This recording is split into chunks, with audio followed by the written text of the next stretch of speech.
I'm Ryan Bass, the director of the NASP IBO 3D Challenge. In this video, we're going to talk about the specifics of the 3D range and also how to participate.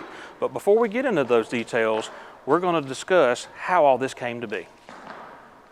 In 1984, the IBO, International Bow Hunting Organization, was founded by a dedicated group of bow hunters to share their passion for archery and ensure that it's passed on to future generations.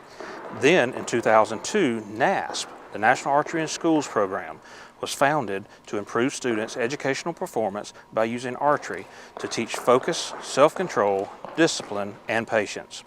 With the phenomenal success of the NASP program, thousands of student archers voiced their desire to further their participation in the sport of archery.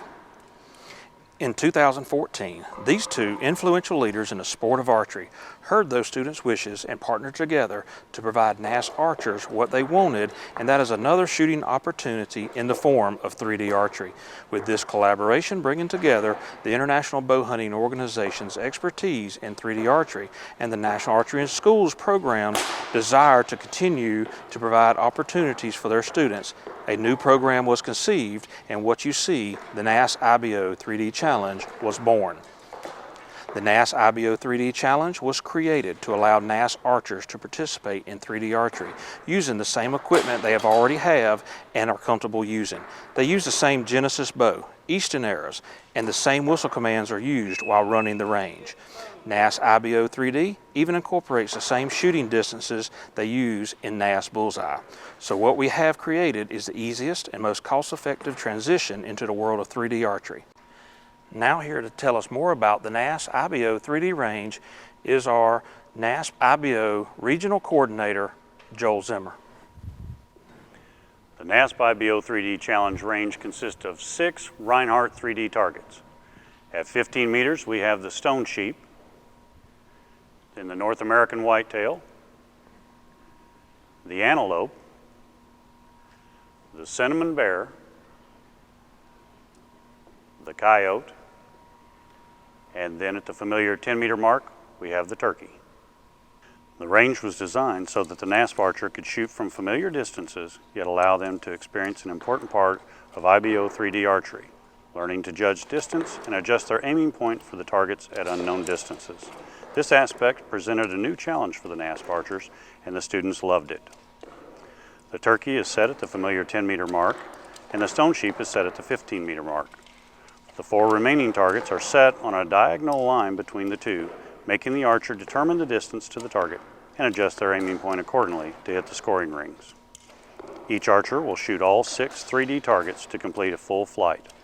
When the archers begin a flight, they will get 5 practice arrows at their starting target only. After retrieving their practice arrows, archers will then return and shoot that same target again for score. Once they have scored their first target, they will take their scoreboard and move it to the target line of the target to their right. They will then take their arrows and place them in a quiver of that target, always remembering to move left to right when changing targets. The only exception being when an archer reaches the end of the 6-target range and has remaining targets to complete. Then the archer will rotate back to the other side of the range and shoot the remaining targets to complete their flight. Now let's take a look at scoring the NASP IBO 3D target. The first thing to know is that the 9 and the 10 ring of the scoring rings on these targets are the same size as the 9 and 10 on the 80 centimeter NASP Bullseye target. This was done intentionally, so there is an easy transition for the NASP archer to go from Bullseye over to 3D.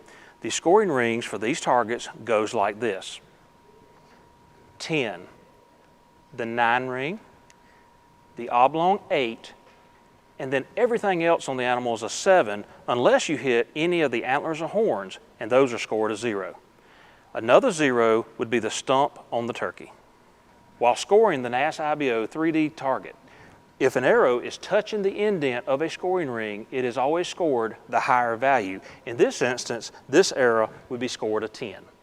We wanted to expand the program that we currently had in the school with the Bullseye, and we wanted to expand into the 3D to give some of our kids that don't necessarily want to do target shooting an opportunity for a different venture, and also to try to bring the outdoors to an indoor site to give kids that wouldn't necessarily be interested in something like this a chance to get out and try something different and maybe be exposed to a new new sport.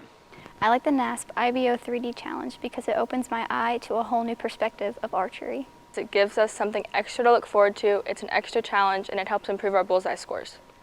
It improves my accuracy in archery and helps me have like a challenge to achieve forward in life and get better at archery when I get older. It gives me a more realistic approach to shooting archery rather than just a block target.